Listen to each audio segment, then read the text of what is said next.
Éxodo capítulo 33.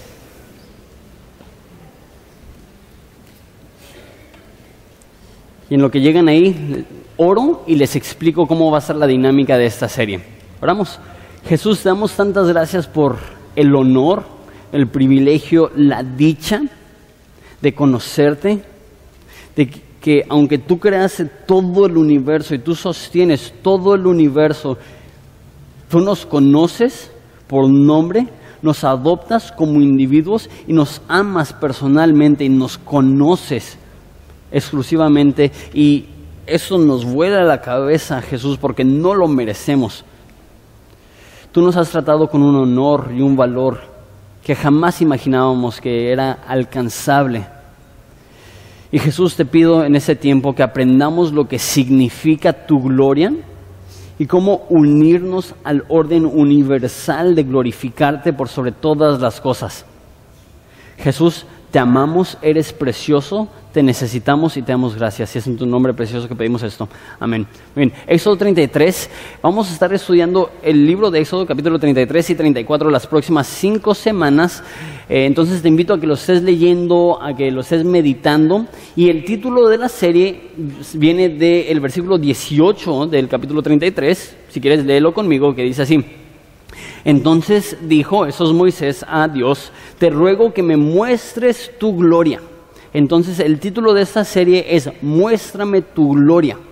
Y déjate presento este concepto que posiblemente el punto más importante de toda la Biblia y el motivo que hay tantos problemas en nuestra sociedad en general y aún en iglesias es porque no hemos comprendido qué es la gloria de Dios. La gloria de Dios es un tema central de la Biblia, es uno de los atributos de Dios más mencionado tanto en el Nuevo Testamento como en el Antiguo Testamento. Y la palabra que se usa en el Antiguo Testamento para describir la gloria de Dios es la palabra kabod. ¿Pueden decir kabod conmigo? Kabod. Eso es hebreo y se los menciono porque si hablo en hebreo a lo mejor piensan que soy más inteligente de lo que realmente soy. Pero kabod significa peso. Y eso es el concepto hebreo de gloria, es peso. Y de hecho nos funciona mucho la jerga que se usa hoy en día de que algo está muy pesado, que significa que es muy bueno, muy talentoso. Y ese es el concepto de Dios. En esa forma Dios es el más pesado, es el más bueno, es el más fuerte. Y el concepto de kabod es el siguiente, que si tienes una circunstancia difícil, una circunstancia adversa, puedes decir que Dios tiene más peso, Dios es más válido, Dios es más grande que esa circunstancia. Entonces, eso se escucha muy padre, muy bonito. Sí, tienes razón, Jonathan. Estoy pasando por un tiempo muy difícil y sí me consuela grandemente saber que Dios tiene más peso que esa circunstancia. Eso es una de las formas que se puede ver la gloria de Dios, es peso. Pero también no solamente es más peso que tus circunstancias, o más peso que tu pecado, o más peso que tus dudas. Todo eso aplica y es cierto. Pero también el concepto de gloria va unido al concepto de adoración. O sea, que en nuestro corazón Dios debe de tener el mayor peso. O sea, que todo tiene un peso, una importancia en tu corazón. Tu familia, tus estudios, tu carrera, tu trabajo, tus hobbies. Todo tiene un peso que le das, una importancia que le das. Este concepto de kabod es que Él tiene más peso que cualquiera de esas cosas que tienes en tu corazón. Entonces, amas a tu familia, pero Dios tiene más peso. Amas tu trabajo, pero Dios tiene más peso. Amas tus pasatiempos, pero Dios tiene más peso. Amas a tus hijos, pero Dios tiene más peso. Y eso se mide fácil. ¿Cuánto tiempo estás pensando en Dios? ¿Cuánto tiempo le pasas orando a Dios? ¿Cuánto tiempo pasas estudiando la palabra de Dios? Y empiezas a ver cuánto peso, cuánta importancia le has dado a Dios en tu vida. La realidad es que la mayoría de personas no le hemos dado la importancia a Dios que Él merece. Pero para eso es esta serie, para corregir esto. La segunda palabra que se utiliza para describir este concepto de gloria en el Nuevo Testamento es una palabra que se llama doxa. Y de esa palabra doxa proviene la palabra doxología, que es el estudio de la adoración. Doxa significa gloria, pero no significa gloria como en el Antiguo Testamento significa peso. Doxa significa fama, reconocimiento, honor. Fama, reconocimiento u honor. Entonces, Dios está buscando su fama, su reconocimiento y su honor. Dios está agresivamente buscando el bien de su reputación. Todo lo que Dios lo hace porque se quiere lucir. Y hay muchas personas que tienen un problema con eso. ¿Por qué? Porque eso significa que Dios existe para Dios. Dios no existe para ti, Dios no existe para la creación, Dios no existe para el bien común, Dios existe para Dios. Lo que Dios más quiere es que su nombre sea famoso, que su reputación sea buena, que su nombre sea exaltado. Eso es lo que Dios más quiere. Y hay problemas que personas tienen con esto. Por ejemplo, una norteamericana muy famosa, Oprah Winfrey, que es una de las mujeres más exitosas en Estados Unidos, ella empezó como cristiana creyendo que Dios existía hasta que se topó con este concepto. Dios existe para Dios, y lo que ella dijo es, eso es un Dios egoísta. Yo quiero un Dios que existe para la paz mundial. Yo quiero un Dios que existe para el bien común. Se me hace egoísta que Dios exista para Dios. Sin embargo, esa es la realidad. Les comparto dos escrituras. Isaías 43, 7, escríbela, no tienes que ir allá, al menos de que quieras. Isaías 43, 7, dice, todos los llamados de mi nombre, ¿para qué? Para gloria mía los he creado, los formé y los hice. ¿Por qué creó Dios al ser humano? Aquí dice, para su gloria. El motivo que tú existes, el motivo que yo existo, estamos aquí para glorificar a Dios. Dios no nos creó porque estaba solo en el cielo y estaba como que medio aburrido y dijo, ¿sabes qué? La verdad me hace falta un poco de compañía. Voy a crear al ser humano porque la verdad yo creo que el ser humano va a hacer un muy buen trabajo haciéndome que me sienta amado, valorado, respetado y demás. Eso no fue la realidad. Dios no nos creó porque estaba en el cielo aburrido o solo. Dios nos creó para su gloria. Eso es el Antiguo Testamento. El Nuevo Testamento dice en Efesios 1:6, dice que nos adoptó para alabanza de la gloria de su gracia, con la cual nos hizo aceptos en el amado. ¿Por qué nos adopta Dios? ¿Por qué nos predestina Dios? ¿Por qué nos hace aceptos en el amado? Para la alabanza de su gloria. La forma que lo dice Romanos 11:36 es: todo es de Él, por Él y para Él. A Él sea la gloria por los siglos. Amén. Todo existe para glorificar a Dios y eso incluye a Dios mismo. Dios existe para autoglorificarse y tú existes para traerle gloria a Dios.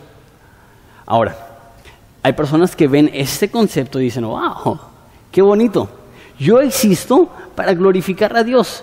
Eso significa que Dios se luce a través de mí, como a lo mejor el techo de la Capilla Sixtina o el David glorifica a Miguel Ángel, a lo mejor ustedes creen o nosotros creemos que porque somos una obra de arte, somos únicos, somos especiales, somos lindos, lo que quieras decir, y por eso le traemos gloria a Dios, porque mírame, ¿cómo no voy a glorificar a Dios? Soy una obra de arte. Y la mayoría de personas no le dirían de esa forma, pero pensamos de esa forma. Sin embargo, no es así. La Biblia presenta un problema y eso es lo que vamos a ver hoy, y eso es el pecado. Que aunque el orden original es que la creación fuera tan perfecta que al ver la creación todos dijeran, wow, qué bueno es Dios. ¿Se acuerdan de la creación que Él está creando todo y dice, y Dios dijo que era bueno, y Dios dijo que era bueno, y Dios dijo que era bueno en gran manera? ¿Qué es lo que está haciendo? Está creando las cosas con un orden para que al ver la creación la humanidad diga, wow, Dios es increíble. Sin embargo, entra el pecado al mundo y fractura, rompe ese orden y nos dice en Romanos que toda la creación está gimiendo esperando la redención de los hijos de Dios. O sea que el mundo no es como Dios lo diseñó. Y el humano no le trae gloria a Dios en su estado actual pecaminoso. Nos dice Santiago que todas las guerras son producidas por nuestros malos deseos. El humano ahorita no es una obra de arte. El humano ahorita está causando muchos problemas y el estado actual del mundo es uno triste y devastador. Y sí hay, como dice una canción, se me hace de Marcos Witt, destellos de su gloria. Sí vemos manifestaciones particulares de la belleza de Jesucristo en el amanecer, en el atardecer, en la relación que podemos tener con nuestra familia, nuestros hijos, pero en general la humanidad está bien mal. ¿Sabes tú que la mitad de la población del mundo sobrevive con 20 pesos diarios? Y un cuarto de la población del mundo sobrevive con menos de 10 pesos al día. Lo que tú y yo pagamos en una ida a Starbucks, una familia necesita usar eso para sobrevivir todo el mes.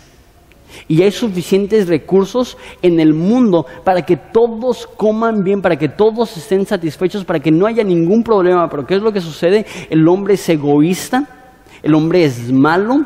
Y gracias a eso hay tantos problemas en el mundo, hay tanta enfermedad en el mundo, hay tanta hambre en el mundo. Y ves al hombre y no puedes decir, wow, qué bello es Dios, qué perfecto es Dios. Esto está mal. ¿Por qué? Por el pecado. Y eso nos lleva a la historia que estamos viendo hoy. Por favor, regresa, si fuiste a otro pasaje, regresa a Éxodo 33, versículo 1. Vamos a ver cómo Dios puede glorificarse en hombres pecaminosos, en hombres pecadores, en hombres caídos. Dice así, Éxodo 33, 1. Jehová dijo a Moisés, anda, sube de aquí, tú y el pueblo que sacaste de la tierra de Egipto, a la tierra de la cual juré a Abraham, Isaac y Jacob, diciendo, a tu descendencia la daré. Entonces empieza este pasaje diciendo, Jehová a Moisés, sube de aquí y saca a ese pueblo a la tierra prometida. Ahora, entiendo que estamos empezando a medio libro y a lo mejor hay cosas que no están claras, entonces les ayudo un poco a entender qué es lo que ha sucedido ahorita en la historia. Y empiezo desde un poco antes, en caso de que no tengas un trasfondo en la iglesia. El pueblo de Israel empezaron con 70 personas que se fueron a vivir a Egipto. Esas 70 personas tuvieron hijos y tuvieron hijos y tuvieron hijos y parecían mexicanos porque en 400 años pasaron de ser 70 personas a ser entre 1 y 3 millones de personas. Eso es crecimiento bastante rápido. Entonces tuvieron muchos hijos, fueron muy prósperos y de hecho llegaron a ser en población parecida a la población de Egipto. Entonces el rey de Egipto, el faraón, por miedo de que se levantaran los judíos, los israelitas, y hicieran una guerra y conquistaran Egipto, los hizo esclavos. Estuvieron viviendo como esclavos por mucho tiempo hasta que Dios levantó a Moisés para librar al pueblo de Israel de los egipcios. Y Dios lo hizo a través de 10 plagas y después de que salieron de Egipto, Él abrió el mar rojo y después estaban en el desierto y salen al desierto e imagínense, esas son, pon tú, a lo mejor unas 2 millones de personas en el desierto. ¿Crees tú que va a haber desorden? ¿Crees tú que van a haber problemas? No sé si alguno de aquí es maestro o algo así. Si a veces es difícil mantener el orden, a lo mejor en un salón con 40 alumnos por 4 o 5 horas, ahora imagínate con 2 millones por 40 años. Entonces había obviamente muchas quejas, había muchos problemas y lo que Dios hizo fue establecer una ley escrita. ¿Por qué? Y la pregunta es, ¿por qué Dios esperó hasta Moisés para darle ley a los judíos? ¿Por qué no se la dio a Abraham? Pues cuando era Abraham eran meramente 70 personas. No es necesario todo un orden judicial para poder regir a 70 personas. Sin embargo, cuando crece la nación de Israel y ya son millones, entonces ahora sí Dios pone todo por escrito, un orden y unas leyes para que el pueblo pueda operar bien. Eso es punto y aparte, pero les pido que estén orando por Horizonte porque estamos haciendo eso. Estamos desarrollando más estructura para que la iglesia pueda trabajar en orden y para que podamos atender a la mayor cantidad de personas posibles. Parte de eso, como les comenté, es grupos en casa y otras cosas que estamos haciendo para asegurarnos que cada uno de ustedes puedan ser atendidos. Entonces Dios le dio la ley a Moisés y le dio más de 600 leyes. ¿Y cuál fue la primera? Pues dio 10, que son las 10 más famosas, que son los 10 mandamientos. ¿Y cuál fue la primer ley que dio de todas las leyes que pudo haber dado? No tendrás dioses ajenos, me adorarás solamente a mí. ¿Por qué? Porque Dios está tras su gloria y Dios no está dispuesto a compartir su gloria con nadie. Y eso se me hace fascinante. De las 600 y feria de leyes que existen, Él no dijo primero, no adulterarás. Él no dijo primero, no matarás. Él no dijo primero, no mentirás. ¿Qué es lo que dijo? ¿Qué es lo más importante para Dios? No adores a un Dios ajeno, no tengas un Dios falso. Esto es lo más importante para Dios. Y de hecho Martín Lutero dice, yo creo correctamente, que Dios dio este primer mandamiento porque si sigues este mandamiento cumplirás todos los otros mandamientos. Si estás adorando a Dios y solamente a Dios, no vas a adulterar. Si estás adorando a Dios y solamente a Dios, no vas a robar. Si estás adorando a Dios y solamente a Dios, no vas a mentir. Toda la ley se puede resumir en esto: no tendrás dioses ajenos. Entonces, un acto de obediencia es un acto de adoración para Dios. Un acto de desobediencia es un acto de idolatría. ¿Por qué? Porque es atentar contra la gloria de Dios. Y de hecho, eso es lo que hizo el pueblo de Israel. Dios le da la ley a Moisés en un monte, en el monte Sinaí. Él baja del monte Sinaí. ¿Y qué es lo que se encuentra? Él solamente estuvo ahí unos días, baja y el pueblo ya había hecho un ídolo. Y ya estaban adorando a un becerro que habían hecho de oro. Y estaban diciendo, he aquí el Dios que nos sacó de Egipto. ¿Te imaginas el enojo de Dios? ¿Te imaginas? De todas las leyes, la primera ley que da, no tendrás dioses ajenos. Termina de escribirlo Moisés, baja del monte y ¿con qué se topa? Están adorando a un Dios ajeno. Rompieron la primera ley. Y él confronta a Aarón. ¿Y cuál es la respuesta de Aarón? Ellos me dieron el oro, yo lo derretí y solita salió esta cabra. Se está autojustificando porque eso es lo que hacen los idólatras. Dicen, no es la gran cosa, no es el fin del mundo, no va a afectar nada. Y Dios está en los cielos diciendo, estás compartiendo mi gloria con una imagen y no estoy dispuesto a hacer esto. Entonces Dios se enoja y le dice a Moisés, saca al pueblo, y dice, el pueblo que sacaste de la tierra de Egipto. ¿Quién fue el que sacó a Israel de Egipto? Dios. Dios es el que mandó las plagas, Dios es el que abrió el mar rojo. Pero ¿qué es lo que dice ahorita? El pueblo que sacaste de Egipto. Dios casi en su enojo se está desasociando con ellos, está diciendo, Moisés, allá tú sácalos, tú llevas a la tierra prometida. Y mira lo que dice versículos 2 y 3.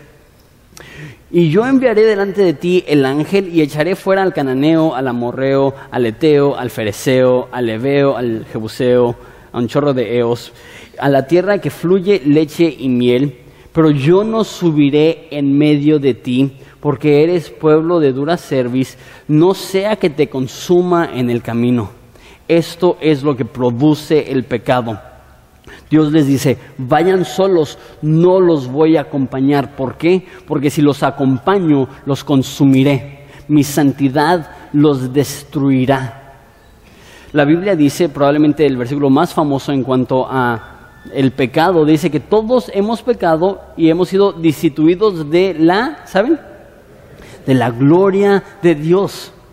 Dios es glorioso. Dios tiene su fama, Dios es el más pesado. ¿Y qué es lo que hace el pecado? Nos separa de eso, nos destituye de eso, hace que haya un obstáculo entre nosotros y Dios. Y eso es lo que sucede aquí. Peca el pueblo, Dios dice, no puedo estar con ustedes. Esta es la naturaleza del pecado. El pecado nos separa de Dios. Piensa del jardín del Edén. Está ahí Eva, está ahí Adán, y la Biblia dice que caminaron con Dios. que Dios literalmente bajó en su presencia y en ese huerto Adán podía disfrutar de la compañía de Dios, imagínate. Pero ¿qué es lo que sucedió? Pecó, ¿y qué es lo primero que hizo? Se escondió. ¿Por qué? Porque el pecado nos separa de Dios. Piénsalo de esta forma.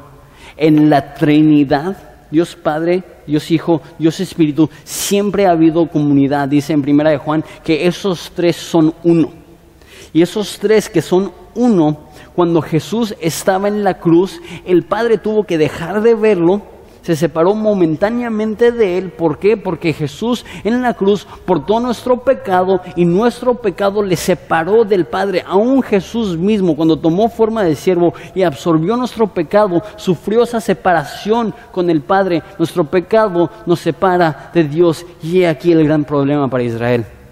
Ellos pecaron, ellos fueron idólatras. Aquí dice que eran un pueblo de dura cerviz. Eso significa que eran tercos, que eran obstinados, que eran idólatras. Y Dios les dice: no iré contigo. Esto es el gran problema de la humanidad. El pecado nos separa de Dios. Es imposible que Dios tenga comunión con un idólatra. Es imposible que Dios tenga comunión con un pecador. Ahora, nota esto. Esa es una circunstancia terrible. Sin embargo, Dios es fiel a su promesa. ¿Sí viste que dice que entrarás a la tierra prometida? El hecho que estas personas pecaron no significa que Dios no cumplió su promesa de darles la tierra prometida. Eso me encanta de Dios, que la fidelidad de Dios para con nosotros no depende de nuestra fidelidad para con Dios. Segunda de Timoteo lo dice de esta forma, que aunque nosotros somos infieles, Él permanece fiel. ¿Qué es lo que Dios debió de haber hecho? Debió de haber destruido a Israel en ese momento por ser idólatras, por ser malagradecidos, por ser obstinados, por ser rebeldes. ¿Y qué es lo que dice? Te voy a seguir bendiciendo. Voy a cumplir mi promesa y voy a dejar que entres a la tierra prometida, pero no iré contigo. Voy a mandar un ángel. Ahora, eso nos demuestra algo que es muy preocupante. Dios bendice a Israel, mas no va con Israel. Quiero que intenten asimilar eso. Entonces si ya se fueron y ya están pensando en lo que van a comer al rato o lo que sea, regresen. Fíjate de ese concepto. En ocasiones, como en esta, Dios bendice aunque las personas estén en pecado. El hecho que Dios te esté bendiciendo no significa que estás bien con Dios. Eclesiastés lo dice de esta forma: Dios manda su lluvia sobre los justos y los injustos. Y a lo mejor tú piensas de lluvia como algo malo, pero acuérdate, esa es una cultura de agricultura. Entonces la lluvia era algo bueno, la lluvia era provisión, la lluvia era comida, la lluvia era trabajo. Y la Biblia dice que Dios es tan bueno que aún a las personas malas les trata bien. Y a lo mejor tú estás aquí y en tu orgullo tú dices: mi salud está bien, mi familia está bien, mi trabajo está bien, me imagino que estoy bien con Dios. Aquí vemos que tienen la provisión de Dios, pero ¿qué es lo que no tienen? La presencia de Dios. Dios los bendice, pero los manda solos. Y eso es lo que me preocupa. Me preocupa eso a nivel horizonte, me preocupa eso para ti a nivel personal, me preocupa eso para la iglesia evangélica en Latinoamérica y me preocupa eso para la iglesia en todo el mundo. ¿Y qué es? Que se me hace que cada vez más preferimos más el regalo que el dador del regalo. Cada vez más estamos satisfechos con provisión y nos vale si tenemos la presencia de Dios. Aquí Jehová dice: les voy a bendecir, les voy a proteger, pero van solos. Y la mayoría de nosotros diremos: wow, bendición, provisión, con eso estoy feliz. Y de hecho en el Antiguo Testamento la tierra prometida es una imagen del cielo. Y el cristianismo se está convirtiendo en: ven a Dios e irás al cielo cuando mueras. Eso es como esto. Ven a Dios y Él te va a proteger en la tierra prometida, te va a dar la tierra prometida, vas a poder sacar a todas estas naciones, pero Dios no va a ir contigo. El cielo no es el cielo porque es un lugar bonito, el cielo es el cielo porque Jesús está ahí. ¿Y de qué nos sirve tener la provisión de Dios si no disfrutamos de la presencia de Dios? Y sé que a lo mejor hay una objeción en tu mente ahorita. A lo mejor tomaste una clase de teología, a lo mejor tomaste el curso de Nuevos en Cristo, de Sanas Palabras, y tú dices, sí, Jonathan, pero Dios es omnipresente. Significa que Dios está en todo lugar. Y es más, el salmista dice, ¿a dónde huiré de ti? Entonces, siempre estamos en la presencia de Dios. Y lo que yo te diría es, bueno, es cierto, Dios es omnipresente. Dios está en todos los lugares al mismo tiempo. Sin embargo, claramente en la Escritura se ve que hay una presencia especial para aquellos que han sido reconciliados con Dios, que no puede disfrutar alguien que está viviendo en pecado. Les demuestro eso en la Biblia. Dice Isaías 64:1. Dice, oh, si rompieses los cielos y descendieras y tu presencia se escurriesen en los montes. ¿Qué es lo que está diciendo? El profeta Isaías está diciendo, Dios, abre el cielo, desciende y que tu presencia se sienta a tal grado que pueda ver tu presencia derritiendo los montes. Eso es una presencia muy particular, muy específica. Eso no es Dios es omnipresente, Dios está en todos los lugares, yo tengo una relación con Dios a mi manera, yo tengo una cita con Dios todos los domingos a las 11 de la mañana en mi cama. Yo hago las cosas como quiero, cuando quiero, como. No es así. Hay un orden para poder experimentar la presencia de Dios. ¿Y cuál es ese orden? Lo veremos, pero es santidad. Y cuando estamos en pecado, como dije, eso fractura, eso separa, eso rompe la comunión que teníamos con Dios. Y la pregunta es, ¿cómo podemos restablecer esa comunión con Dios? ¿Cómo podemos disfrutar la presencia de Dios? ¿Cómo podemos estar delante de Dios sin que su santidad nos consuma? Porque recuerda, mira lo que dice una vez más. Dice, no sea que te consuma en el camino. El motivo que Dios no fue con Israel no es porque no les ama. No es porque dice, ya estoy harto de ustedes, váyanse solos. No, ¿por qué no va con Israel? Dice que si va con ellos los va a consumir. Él es santo, ellos son pecadores, y lo que sucede bíblicamente es que cuando algo inmundo está en la presencia de algo perfecto, lo perfecto lo destruye. Y eso es lo que pasa con Dios. Dios es perfecto, es santo, y si algo que no es santo estuviera en la presencia de Dios, Dios lo destruye. Entonces dice Dios, si voy con ustedes los voy a destruir. Entonces por eso no quiero ir con ustedes. ¿Qué nos demuestra eso? Aún el juicio de Dios es la gracia de Dios. Dios les juzga no porque no les ama, pero porque les ama y no quiere que algo peor suceda. Escúchame bien. Si tú estás sufriendo en este momento, si tú estás sufriendo porque Dios ha puesto algo difícil en tu vida, Dios te ama, y si eres cristiano, la Biblia dice que todo obra para bien. Eso significa que si hay algo malo en tu vida ahorita es porque Dios está usando eso que es malo para protegerte de algo que es peor. Dios no mandó su presencia con Israel, no porque no los amaba, pero porque sabía que si mandaba su presencia con Israel los iba a destruir. Dios ha permitido que tú estés en la circunstancia que estés ahorita. ¿Por qué? Porque Él te ama, y de cierta forma, no sé cómo, no lo entiendo, no sé Dios está usando tus circunstancias actuales para protegerte de algo peor que pudiera pasar en el futuro. Un teólogo llamado Tim Keller lo dice de esta forma, que si nosotros supiéramos todo lo que Dios sabe, le pediríamos a Dios exactamente lo que tenemos hoy en día. O sea, que si nosotros pudiéramos tener la perspectiva de Dios, no cambiaríamos absolutamente nada. ¿Por qué? Porque todo lo que Dios permite, lo permite para nuestro bien, y Él tiene un plan perfecto, y si supiéramos todo lo que Él sabe, reconoceríamos que es imposible mejorar el plan perfecto de Dios. Entonces, si hay algo malo en tu vida ahorita, Dios lo ha permitido para protegerte de algo peor.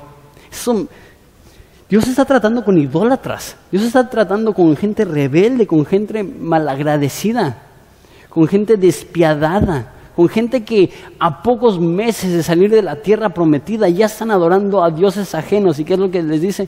No te quiero destruir, voy a ser fiel a mi promesa, vas a entrar a la tierra prometida, vas a estar en el lugar de leche y miel, no te quiero destruir, van a ir solos, pero les voy a mandar un ángel para protegerlos, van a estar bien, pero yo no puedo ir con ustedes. Esa es la voz de un Dios enojado, pero al mismo tiempo esa es la voz de un Dios compasivo. Es un Dios que está buscando el bien de Israel. Y te digo lo mismo, si tú estás en pecado constante, continuo, en rebelión, en transgresión, Dios no te ve y dice, te quiero destruir. Dios te ve y te dice, te amo, pero te estás destruyendo. Necesitas cambiar esto, necesitas alterar tu forma de vida. ¿Por qué? Porque soy un Dios santo y también soy juez. Y un día te vas a enfrentar a mí y aunque no quiera te tendré que juzgar. Entonces más te vale que resuelvas esta cuestión de santidad hoy en día. La pregunta es ¿cómo?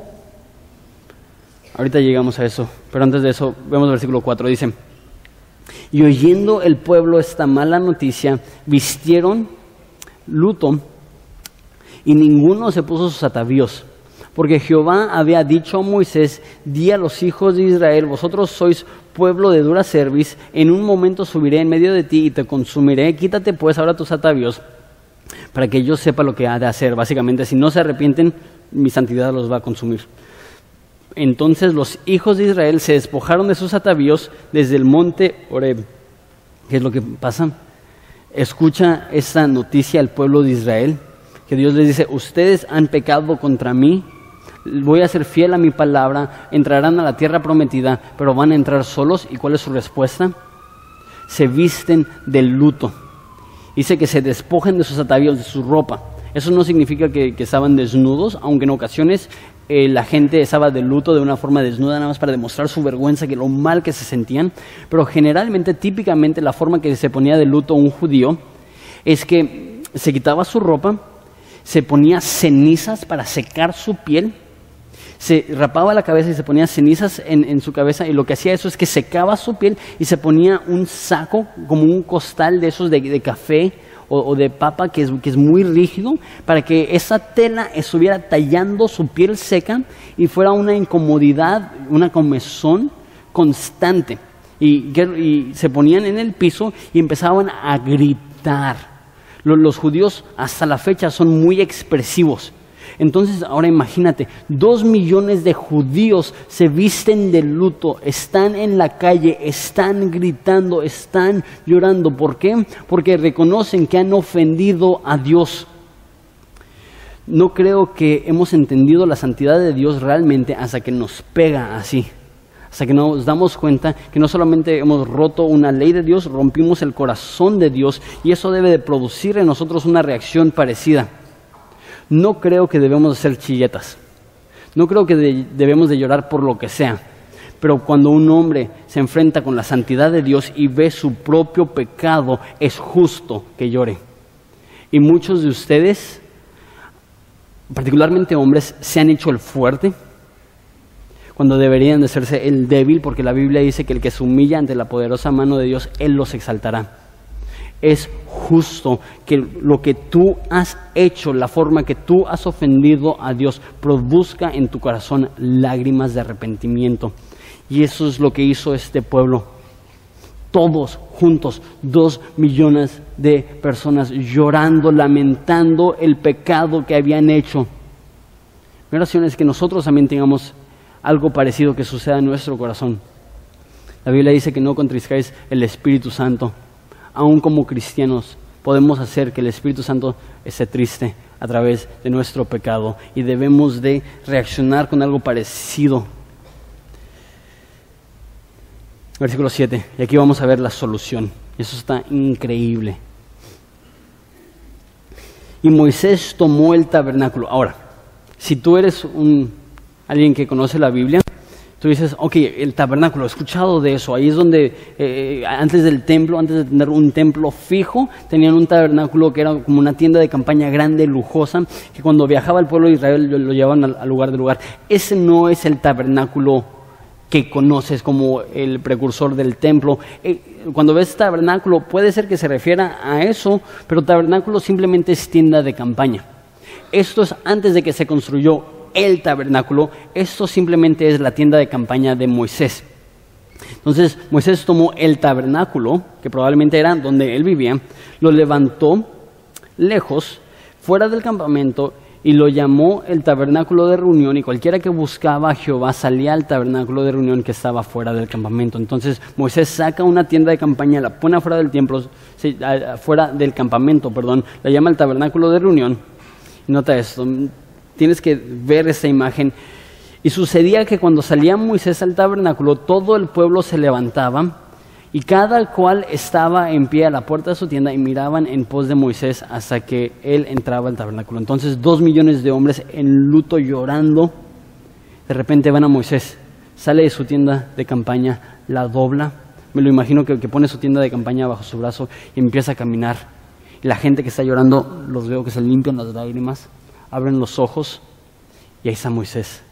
Moisés, el que no pecó, Moisés, el que no fue idólatra, Moisés, el que estaba en la presencia de Dios, y ven cómo sale del campamento y los veo con esperanza en su corazón diciendo, nosotros hemos pecado, pero Moisés puede abogar por nosotros. Nosotros hemos pecado, pero Moisés puede interceder por nosotros. Y eso es lo que vamos a ver que sucede, que Moisés le pide a Dios y dice, por favor Dios, acompáñanos. Dice, si tu presencia no va con nosotros, por favor no nos saques de ese lugar. Moisés va y aboga por ellos. Versículo 9, y cuando Moisés entraba en el tabernáculo, la columna de nube descendía y se ponía a la puerta del tabernáculo, y Jehová hablaba con Moisés, y viéndolo todo el pueblo, la columna de nube que estaba a la puerta del tabernáculo, se levantaba cada uno a la puerta de su tienda y adoraba.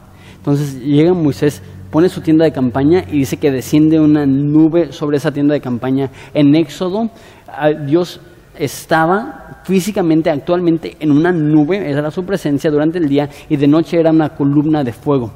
Entonces llega Moisés a esa tienda de campaña y desciende la presencia de Dios con Moisés. ¿Por qué? Una vez más, Moisés no había cometido ese pecado de idolatría. El pueblo sí, él estaba en la presencia de Dios, mientras que este pueblo estaba cometiendo ese pecado de idolatría, y Dios va y habla con Moisés. Ahí les va. Cada uno de nosotros somos culpables. Todos hemos pecado y nos hemos destituido de la gloria de Dios. Todos, a través de nuestra naturaleza pecaminosa y de nuestras decisiones malas, hemos ofendido al Dios vivo, y lo que merecemos es que su santidad nos consuma. Y no podemos nosotros decirle a Dios, yo soy bueno. ¿Por qué? Dice Proverbios, ¿quién puede decir, yo me he limpiado de toda maldad, yo estoy sin pecado? Nadie. Entonces intentamos llegar a Dios con nuestra propia justicia y decir, Dios, aquí estoy. Él nos consumiría. ¿Qué es lo que necesitamos? Exactamente lo mismo que necesitaba el pueblo de Israel, un mediador. Dice Jesús que la ley y los profetas se tratan de Él. Eso significa que todos los libros de la Biblia apuntan a Jesús. El enfoque principal del libro de Éxodo no es Moisés, no es la ley, es Jesús. Y yo veo aquí claramente a Jesús, que así como Moisés abogó por el pueblo, así Jesús vino y es nuestro abogado ante el Padre. Dice 1 Juan que si alguno ha pecado, abogado tenemos ante el Padre, Jesucristo el justo. Así como Moisés no pecó, así Jesús tampoco pecó. Y quiero que vayan conmigo a Juan 1:14. Juan 1:14.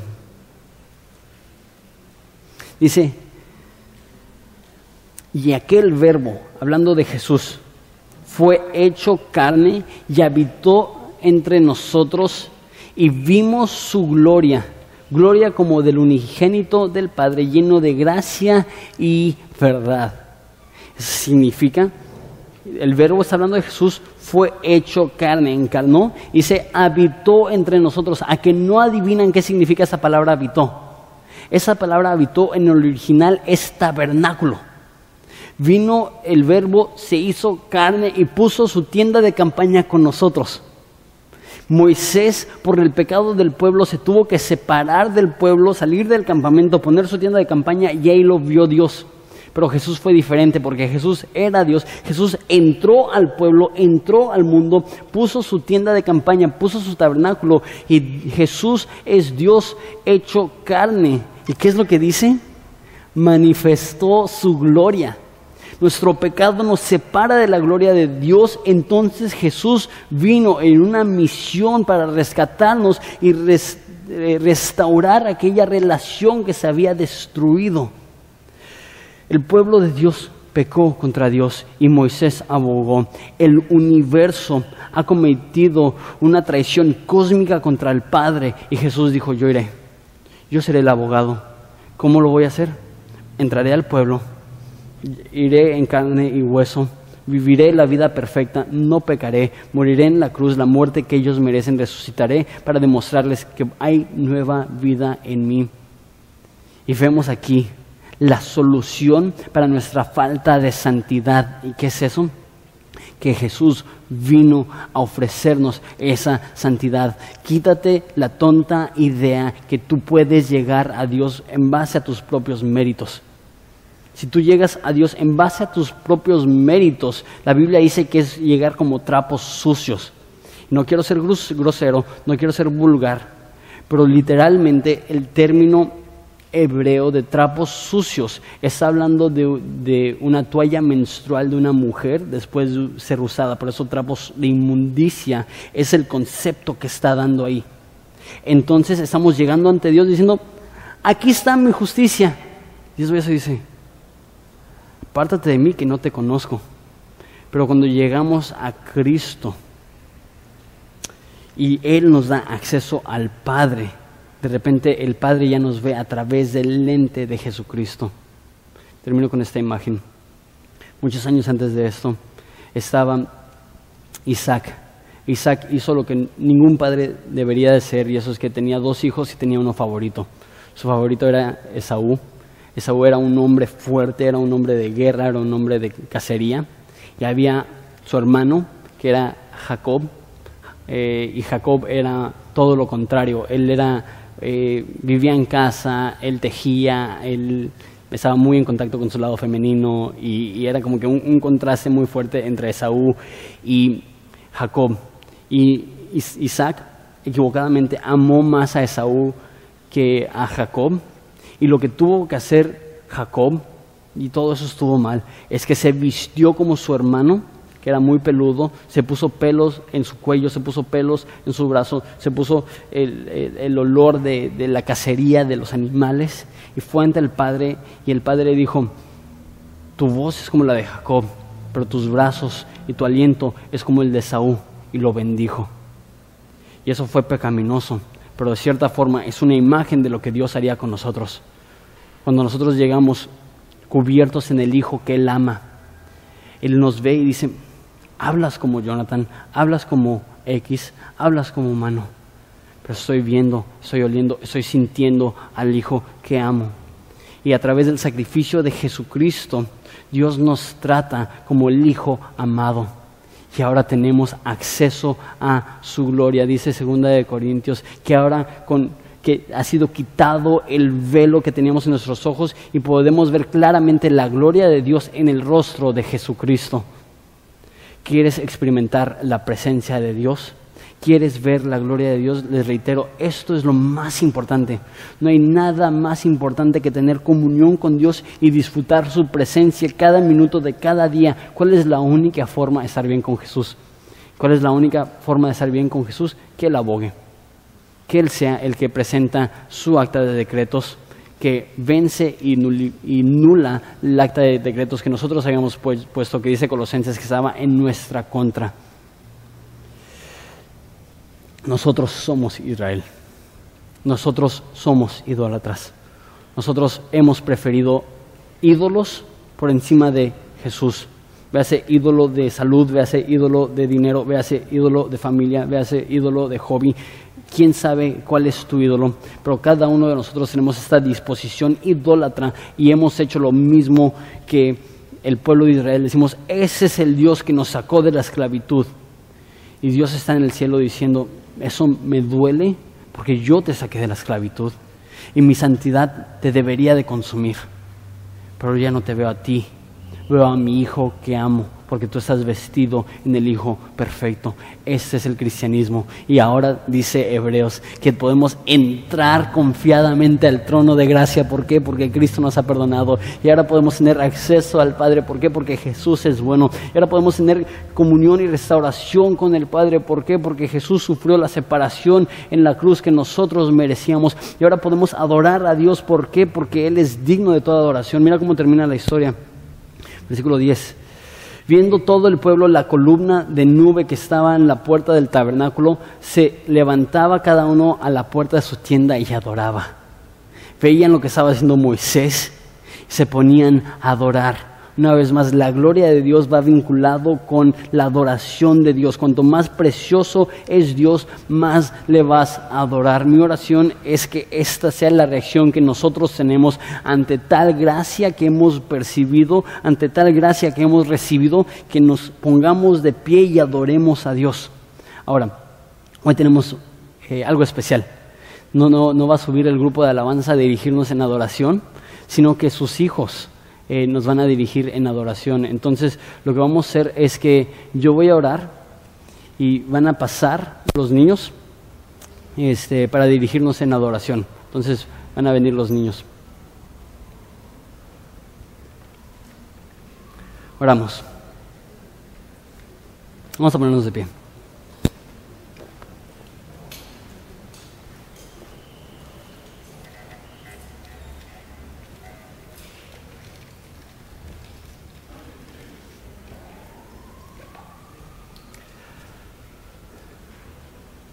Jesús, te damos tantas gracias.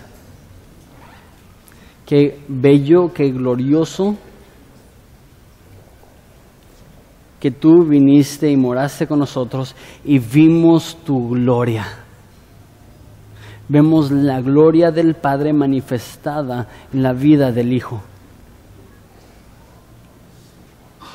Y eso es lo que hemos visto, eso es lo que hemos oído y ahora testificamos a esto.